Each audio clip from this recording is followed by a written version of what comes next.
4th of Muharram. Undoubtedly, the event of Karbala was not merely a battle. It was a luminous chapter in history, filled with the highest examples of patience, perseverance, loyalty, and steadfastness upon the truth. When we study the historical context of this monumental incident, we come across an extremely painful and sensitive phase. The moment when, despite Imam Hussain, peace be upon him, having only a small group of companions, the number of soldiers in Yazid's army began to grow day by day. This increase was not only in military strength, but also in the weight of oppression and tyranny being imposed on the people of truth, to weaken and force them into submission. But history bears witness, Imam Hussain, peace be upon him, chose to have his head severed rather than bow before tyranny. As Imam Hussein's mission for truth echoed across Iraq, on the 4th of Muharram, a few individuals from some Arab tribes came to meet him in the plains of Karbala. They asked him, "Why did you refuse to pledge allegiance to Yazid?" In response, Imam Hussain, peace be upon him, replied with deep wisdom and insight, "My aim is neither to create chaos nor corruption, nor do I seek power or wealth of this world. My sole objective is the reformation of the Ummah of my grandfather, Muhammad, peace be upon him.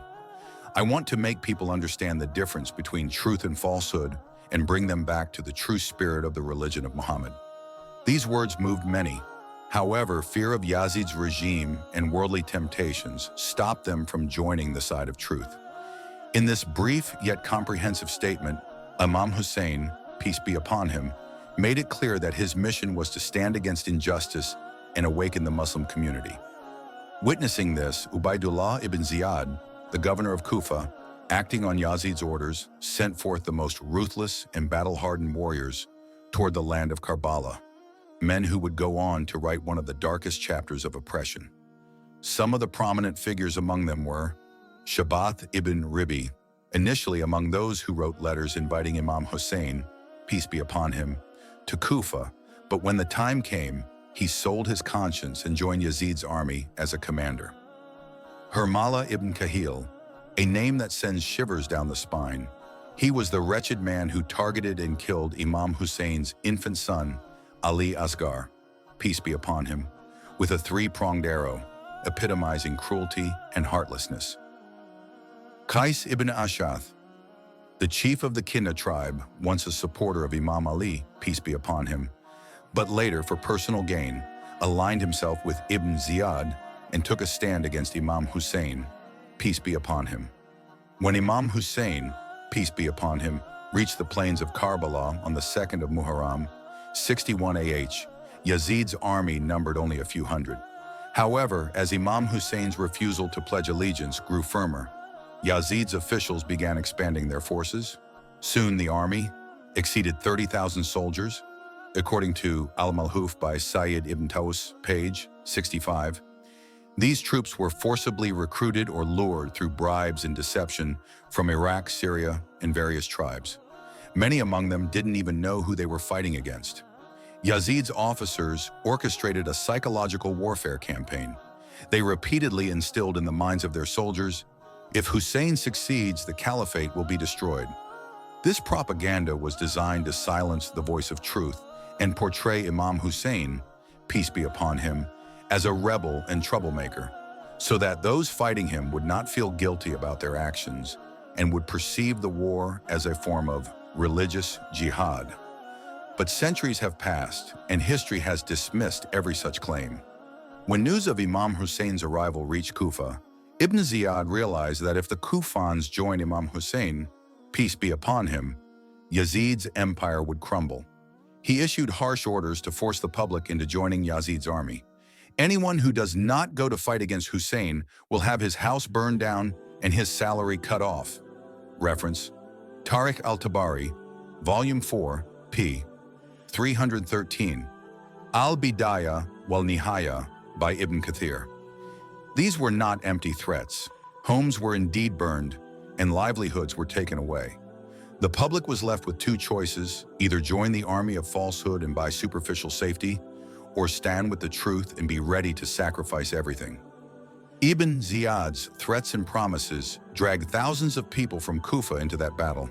These were people who joined out of fear afraid their homes would be burned or they would be killed, were enticed by wealth, land, and government positions, or were deceived into believing that Imam Hussain, peace be upon him, was rebelling against the caliphate.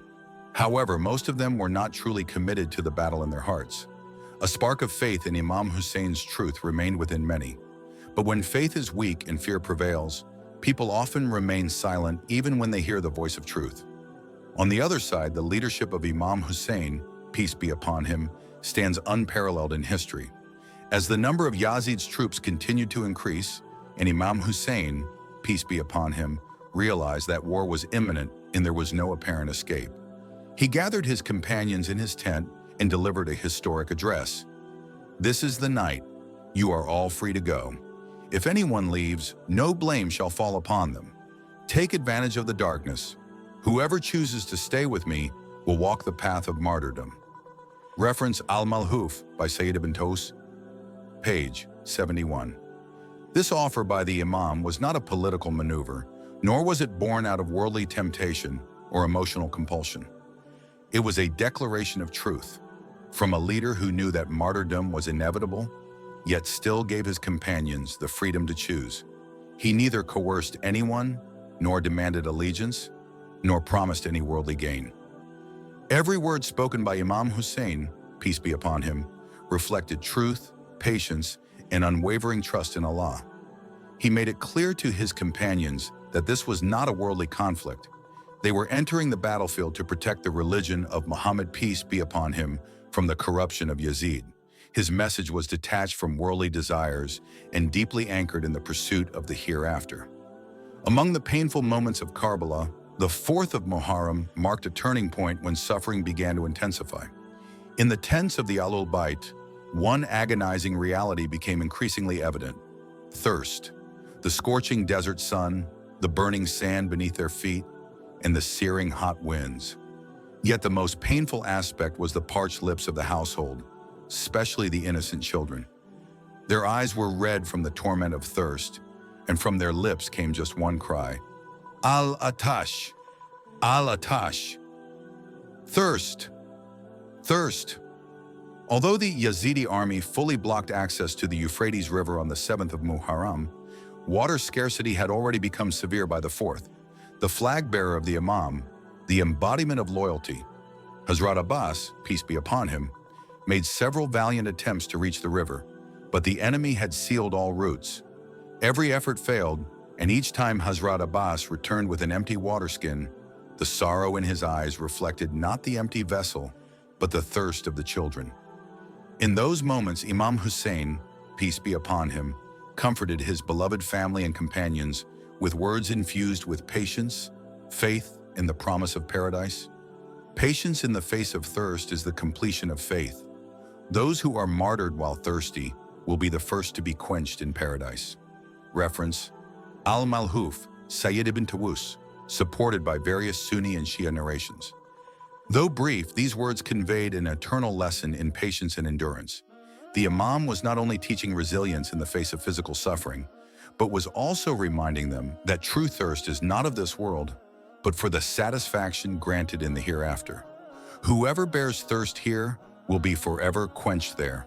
In the burning sands of Karbala, this perspective of Imam Hussain, peace be upon him, reveals a truth. When a person reaches the peak of faith, even physical pain becomes a spiritual ascent. Thirst, the most fundamental human need, was endured with such forbearance by the Imam and his companions that it became a symbol of the sacrifice required to uphold the religion of truth. That same thirst will continue to stir the hearts of believers until the end of time, and it has become an emblem of the greatness of Karbala's martyrs, a thirst that leads to the divine drink of Kauthar in paradise. As the Yazidi army's cruelty grew more ruthless, the light of Imam Hussein's, peace be upon him, truthfulness, worship, patience, and unmatched character continued to shine brighter. So powerful was this spiritual radiance that it began to stir the consciences of even the enemy ranks.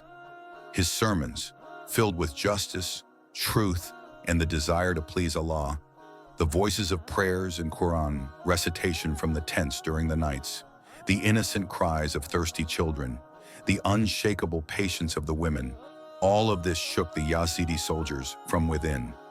Their hearts began to question, are we truly on the side of falsehood?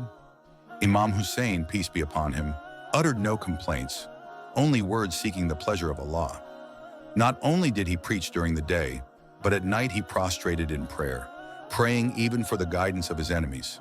His actions alone forced his opponents to think, if Hussein, peace be upon him, had come to rebel, would he possess such patience, such worship, and such God consciousness?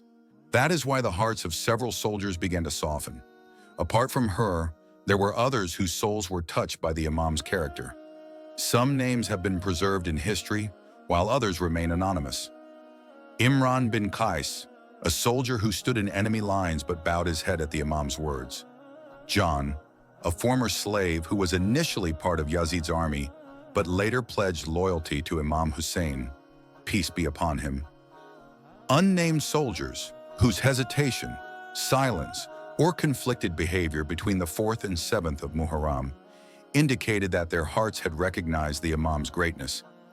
Even their silence was a form of testimony, a quiet voice drowned by the noise of falsehood, but bearing eternal witness to the truth of Karbala.